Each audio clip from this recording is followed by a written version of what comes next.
Ryan, another double? My supervisor asked. I have to, I said. Rent doesn't care. Outside, my phone buzzed. 3 calls from Lena, 1 text from Evan. Lena, where are you? I'm starving. Evan, bro, you alive? I called Lena. Finally, she said. Do you enjoy ignoring me? I was working, I said. She sighed. I saw a purse that costs more than your paycheck. Then don't buy it, I said. I'm tired of living small, she replied. Just come home. Bring food. I'll bring noodles, I said. Noodles again, she groaned. Fine. Hurry. I told myself she was stressed, not cruel. I wanted to give her the life she dreamed about. Hope was the only thing I could afford. My phone rang. Evan. Brother, he said. Where you at? Walking home, I said. Not today, he replied. I'm picking you up. I got you, man. Those words always landed deep. Evan had been there when my mom got sick, when bills piled up, when I said I felt like a loser. He pulled up in his old sedan and tossed me a bag. Fries. Don't argue. I laughed. You're going to spoil Lena.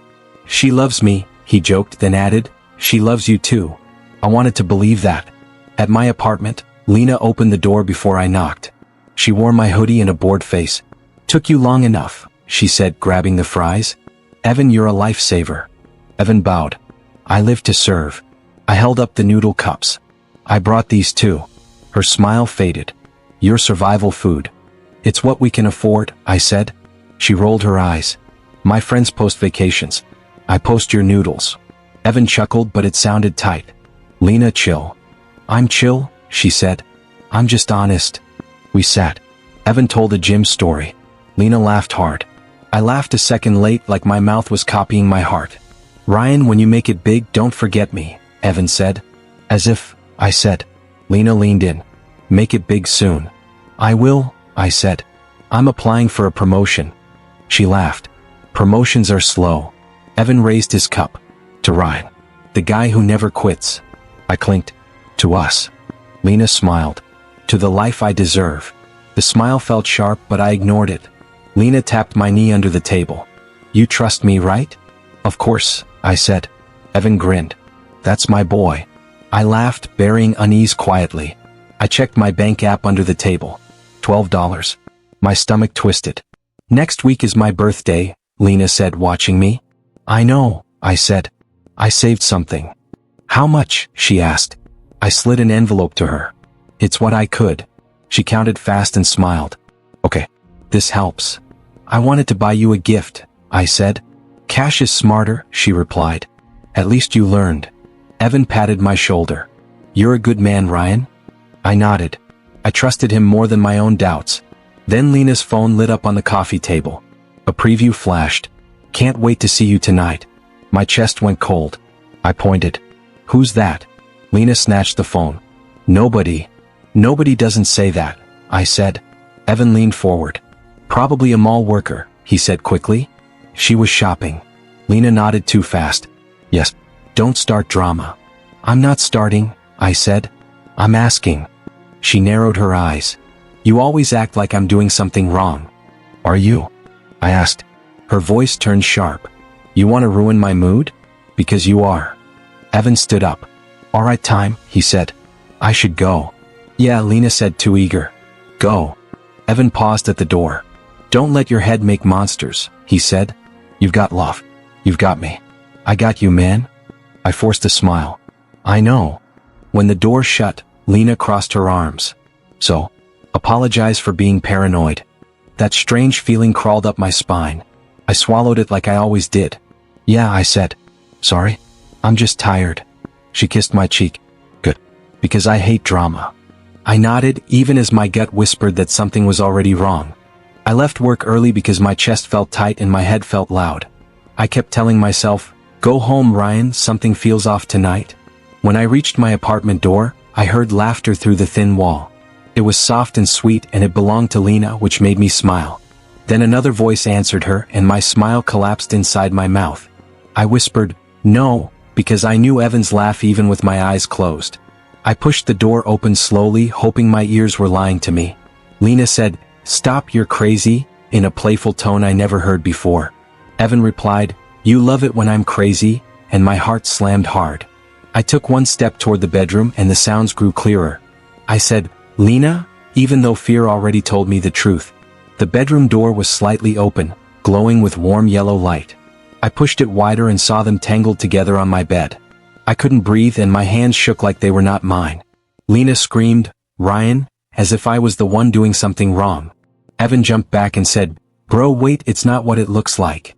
I laughed because it looked exactly like what it was. I said, "You're in my bed," and my voice sounded hollow. Lena covered herself and cried, "I can explain, please don't go." I asked, "Explain how my best friend is touching my girlfriend?" Evan stepped forward and said, "Man, we were just talking." I shouted, "You were naked, Evan, what were you talking about?" Lena reached for me and said, "Ryan, I was lonely, you were always working." I replied, "So you solved that by sleeping with the only man I trusted?" Evan said, "I never wanted to hurt you, it just happened." I stared at him and said, "You planned this, you always wanted her." Lena cried, "That's not true, I love you, this was a mistake." I said, "You don't cheat by mistake, you cheat by choice." My chest burned like fire and I felt like I was breaking. Evan said, "Bro, don't do anything stupid, we can fix this." I laughed again and said, "You already destroyed everything." Lena slid off the bed and grabbed my arm. She said, "Please Ryan, don't leave, we can talk." I pulled away and said, "Every word you say is poison now." Evan whispered, "I'm sorry," but it sounded fake and empty. I backed toward the door, shaking as tears filled my eyes. Lena said, "You're overreacting," and that hurt more than the betrayal. I shouted, "You stabbed me and called it love." Evan tried to block me and said, "Let's calm down." I pushed past him and said, "Get out of my way." I ran out of the apartment and slammed the door behind me. The hallway felt cold and my ears rang with their voices. I kept hearing Lena cry my name, but it meant nothing. I burst outside into heavy rain that soaked me instantly. I yelled, "Why?" to the sky, but the sky stayed silent. I walked into the street without looking because pain blinded me. I said, "Why did you do this to me?" over and over. My phone buzzed, but I didn't care who was calling. A car horn blasted and bright lights rushed toward me. I thought, this hurts less than their betrayal, and didn't move. I felt a hard impact and my body flew into darkness. As I fell, I whispered, "Lena, Evan, you killed me." The rain mixed with my tears as everything faded away. I heard nothing, felt nothing, and then there was only black. I woke up in my old room with peeling paint and a cracked ceiling staring back at me, and I whispered, "This cannot be real," while my heart raced like it was trying to escape my chest again. I grabbed my phone with shaking hands and read the date twice, 3 times, because it said 5 years ago, and my breath caught in my throat as memories of blood rain and headlights crashed into my mind like broken glass, cutting me open all over again while I gasped and sat up on my old bed in pure disbelief alone.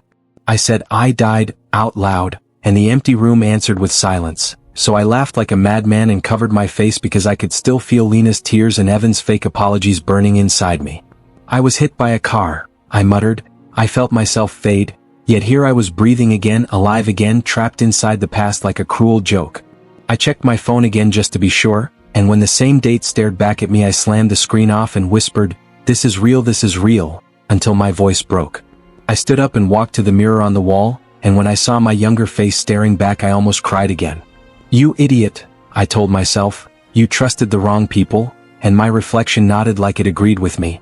I pressed my hands against the glass and said, "I remember everything now, every lie, every touch, every laugh behind my back," and a cold fire burned in my eyes that I never had before. "They think I am weak," I whispered, "but they have no idea what I just survived," and that thought made me smile. I laughed again, but this time it felt sharp instead of broken, and I said, "I get another chance," while my heart beat with a strange new power. "No more begging," I told the empty room, "no more crying for people who never cared," and I felt stronger with every word. I remembered how I knelt in front of Lena once, how I begged her not to leave, and my stomach twisted with shame. "Never again," I said out loud. "This time I will be the one in control," and the idea felt dangerous and sweet in my mouth like. I took a deep breath and tried to calm my shaking hands, but excitement buzzed under my skin like electricity. "Lena and Evan don't know anything yet," I said quietly. "They still think I am the same fool," and that made me chuckle. I walked across the room and picked up my old wallet, remembering how empty it used to be. "This time I will not stay poor," I promised, "and I will not stay blind," as memories of their betrayal replayed in my head. "They will smile at me," I said, "and I will smile back knowing the truth." I sat on the edge of my bed and whispered, "This is a miracle," even though it felt more like a test. "What do I do now?" I asked myself, and my heart answered, "You change." I remembered Evan saying he had my back, and I felt a bitter laugh rise in my throat.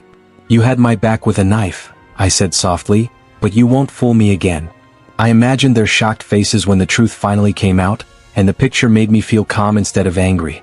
"I will be ready," I promised myself without hesitation. I stood up again and faced the mirror with a steady gaze I never had before.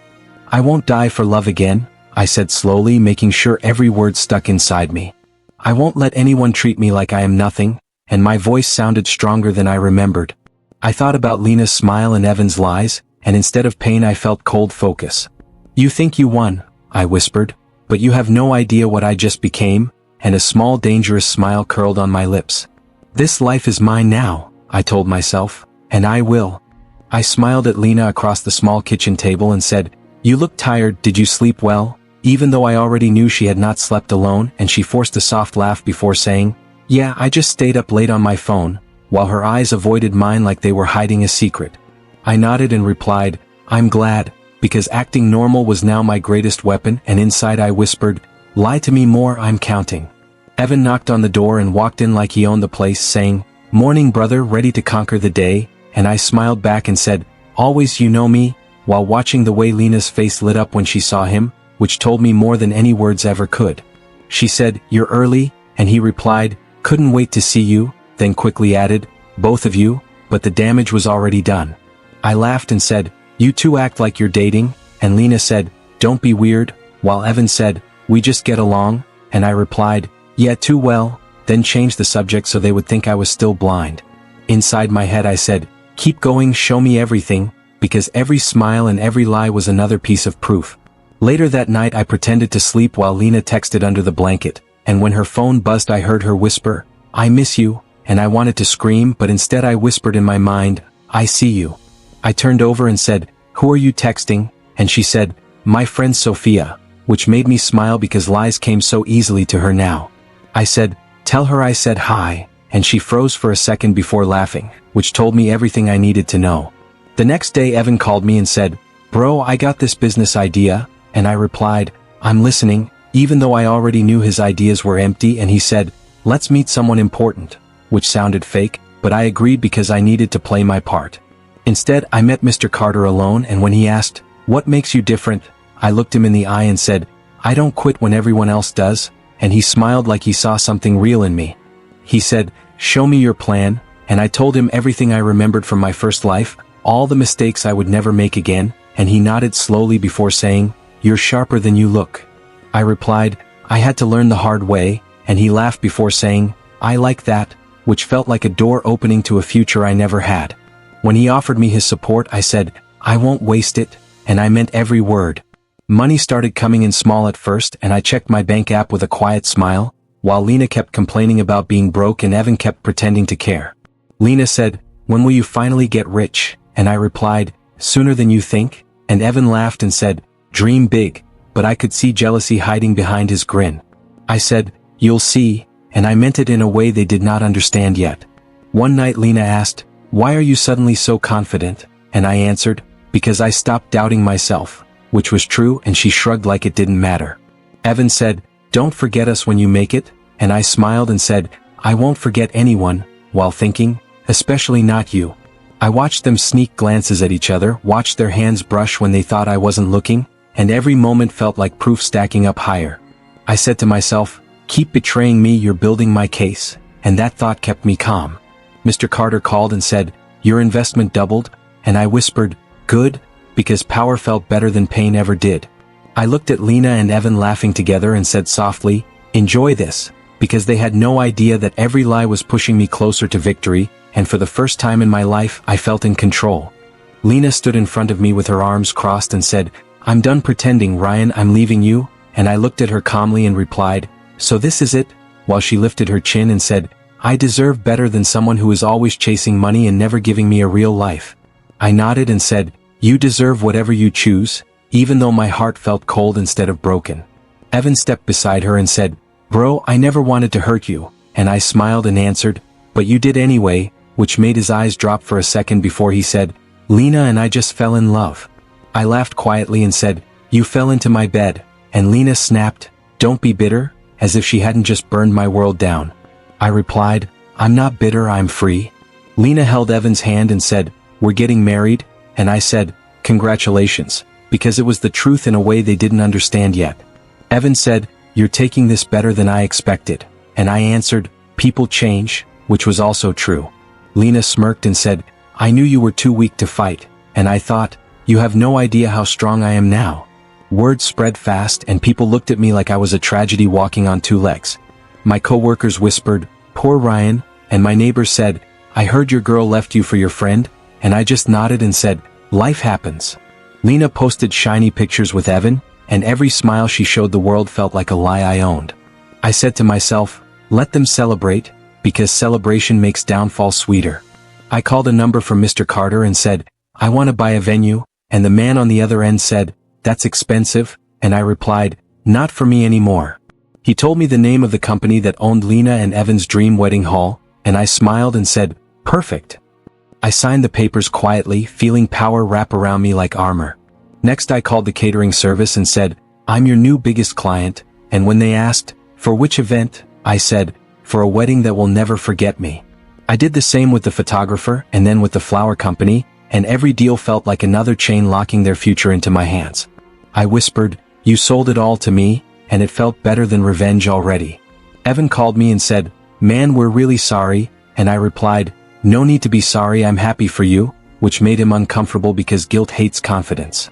Lena texted, I hope you can still come to the wedding, and I answered, I wouldn't miss it for the world, and I meant that more than she could ever imagine. They announced their engagement with a big party, and I stood in the crowd smiling while Lena said, Evan is the love of my life, and Evan said, Lena is my dream, and everyone clapped like they were watching a fairy tale. I clapped too because it was my fairy tale now. Lena looked at me and said, see Ryan, this is what happiness looks like, and I said, enjoy it while it lasts. Evan pulled me aside and whispered, you're really okay, and I whispered back, better than ever, because my bank account was growing and my plan was already complete. They thought I was a broken man, but I was the one holding their wedding in my hands. When I said, congratulations, I was really saying, welcome to my game. I sat in the back row and whispered to myself, look at them smiling like they won, while Lena walked down the aisle glowing and Evan stood tall like he owned the world, and I kept my face calm because I was the only one in that room who knew the truth. I pulled out my phone and texted the coordinator, now, and she replied, yes sir, which made my heart beat steady instead of fast. Lena said, I never thought this day would come, and Evan said, it was always meant to be, and I smiled because it was meant to be, just not the way they believed. The music suddenly cut and murmurs spread through the crowd as Lena whispered, what happened? And Evan hissed, fix it, while I stayed quiet and watched. The coordinator rushed over and said, we had a system issue, and I said softly, play the next file, and she nodded, not even looking at me because she didn't know my face yet, only my authority. The screen behind the altar lit up and Lena said, that's not our slideshow, while Evan's eyes widened in fear. The video started with Lena's voice saying, I miss you, and Evan's voice replied, Ryan will never know, and the room filled with gasps as every guest turned to stare at them. Lena screamed, turn it off, and Evan shouted, this is a mistake, but the truth kept playing like it could not be stopped. I stood up slowly and said, let them watch, because every lie deserved a witness. Lena ran toward me crying, Ryan please, you're ruining everything, and I looked at her and said, you ruined it when you climbed into my bed with him. Evan tried to grab my arm and said, bro, we can talk, and I shook him off and said, you talked enough behind my back. The guests whispered and pointed and I felt calm instead of angry, which surprised me. Lena fell to her knees and said, I'm sorry, I was confused, and I replied, you were clear enough to lie. Evan's voice shook as he said, I loved her, and I answered, you loved betraying me. The officiant stood frozen while I walked to the front and said, this wedding belongs to me, and everyone stared like they were watching a movie. Lena cried, you can't do this, and I smiled and said, I already did. Evan yelled, you're crazy, and I replied, I'm prepared. I turned to the guests and said, every chair you sit on, every flower you smell, every picture you see is paid for by me, and the room filled with shocked silence. Lena whispered, what are you talking about? And I answered, you sold your perfect day to the man you betrayed. Evan stepped back and said, you planned this? And I nodded and said, I plan justice. Lena looked at me with tears in her eyes and said, I loved you once, and I replied, you loved what I gave you. The video ended with her kissing Evan in my bed, and the guests gasped again like it was the first time. I held up my phone and said, smile, because their shame deserved to be remembered. Evan collapsed into a chair and said, we're finished, and I answered, no, this is just the beginning. Lena screamed my name, but I walked past her like she was a stranger. As I reached the aisle, I turned back and said, congratulations, because nothing hurt them more than hearing that word from me, and for the first time since I died, I felt alive again. Lena chased me down the aisle and cried, Ryan, please don't go, you can't leave me like this, and I stopped long enough to look at her shaking hands before saying, you left me first, which made her sob even harder as she said, I made a mistake, it meant nothing, you know I love you. I watched her face and felt nothing at all, which scared her more than anger ever could. Evan ran up behind her and said, bro, this went too far, we can fix it, and I turned to him and replied, you fixed it when you chose to betray me, and he shook his head and said, we were confused, we didn't mean to hurt you, which made me laugh softly. I said, you planned it every time you texted behind my back. Lena dropped to her knees and grabbed my leg, crying, I'll do anything, I swear, just don't destroy us, and I gently pulled away and said, you destroyed yourself, while people around us whispered and stared. Her mother rushed over and shouted, how could you shame us like this, and Lena cried, Mom, it's not what it looks like, while her own family turned their backs on her. Evan's cousin Derek yelled, you ruined our name, and Evan shouted, it's not fair, but nobody listened because truth is louder than excuses. I heard a guest say, they're disgusting, and another say, I feel bad for Ryan, and I kept walking because pity meant nothing to me now. Lena screamed, Ryan, I can't lose everything, and I stopped and said, you already did when you lost your integrity, and she looked at me like she didn't recognize the man I had become. Evan said, my accounts are locked, and I replied, consequences are faster than lies, while he stared at his phone like it betrayed him too. Friends who once laughed with them walked away without a word, and Lena cried, don't leave me, to people who would not even look at her. I felt calm watching their world fall apart, not because I hated them but because I no longer cared. I remembered lying in the rain, bleeding, thinking my life was over, and that memory felt distant and small. Evan stepped in front of me and said, Ryan, you owe me, and I laughed and said, I owed you trust and you killed it. Lena reached for my hand and said, I need you, and I said, you only need what I can give you, which made her cry harder. Her tears felt empty now. A woman from the crowd said, you should be ashamed, and Lena screamed, shut up, while Evan whispered, we're ruined, and I answered, you chose this, because choice is a cruel mirror. I didn't raise my voice or throw a punch because silence cut deeper than any blade. Lena asked, was any of it real? And I said, it was real to me, then turned away. Evan shouted, Ryan, but I kept walking because I was done listening to lies. Their crying followed me like noise, but it could not touch me anymore. As I reached the door, I looked back once and said, goodbye, not with anger but with finality, and that single word crushed them more than any revenge ever could. I stepped outside into the light and left them behind. I sat on the bench outside the courthouse and said, I feel empty, and Maya looked at me and replied, empty is better than broken, which made me smile for the first time since everything fell apart. I said, you stayed when everyone else ran, and she shrugged and said, I never had a reason to leave you. I looked at her and said, you never asked me for money or favors, and she said, I asked you for honesty, which felt heavier than gold. I laughed softly and said, Lena only asked for things, and Maya replied, I only want you to be real with me. I said, you believed in me when I was nothing, and she touched my arm and said, I saw who you were before you became strong. I looked down and said, I was weak, and she said, you were hurt, which made my throat tighten. I asked, why didn't you walk away like everyone else? And she answered, because you never lied to me. I nodded and said, I wish I met you sooner, and she smiled and said, you met me when you were ready. I stared at the sky and said, revenge felt good for a moment, and Maya replied, but it didn't heal you. I took a breath and said, you're right, because I felt calm standing beside her instead of angry. I said, they took so much from me, and she said, they never took your heart, which made me look at her in surprise. I replied, you're the only one who didn't try to own me, and she said, I just wanted to walk with you. I felt something warm in my chest and said, I don't feel alone anymore, and Maya smiled and said, you never were, and for the first time I believed it. I took her hand and said, you didn't save me, and she asked, then who did? And I answered, I saved myself, but you made it worth it.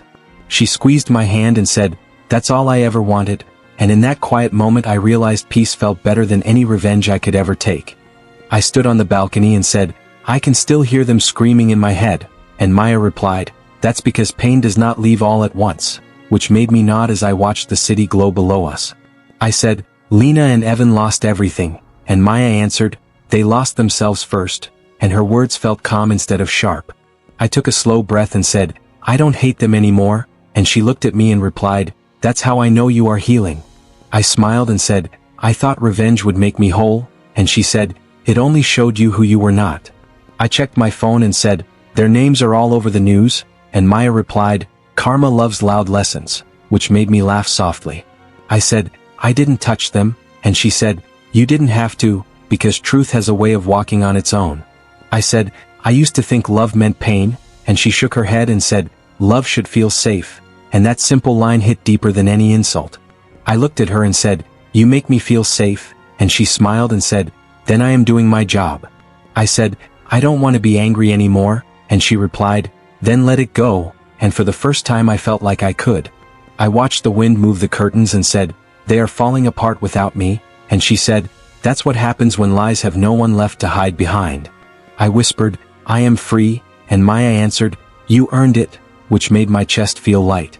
I said, I don't need their regret, and she said, you already have something better, while taking my hand. I squeezed her fingers and said, I won by becoming better, and she replied, that's the only victory that lasts, and as the night wrapped around us, I finally felt at peace with my past and hopeful about my future.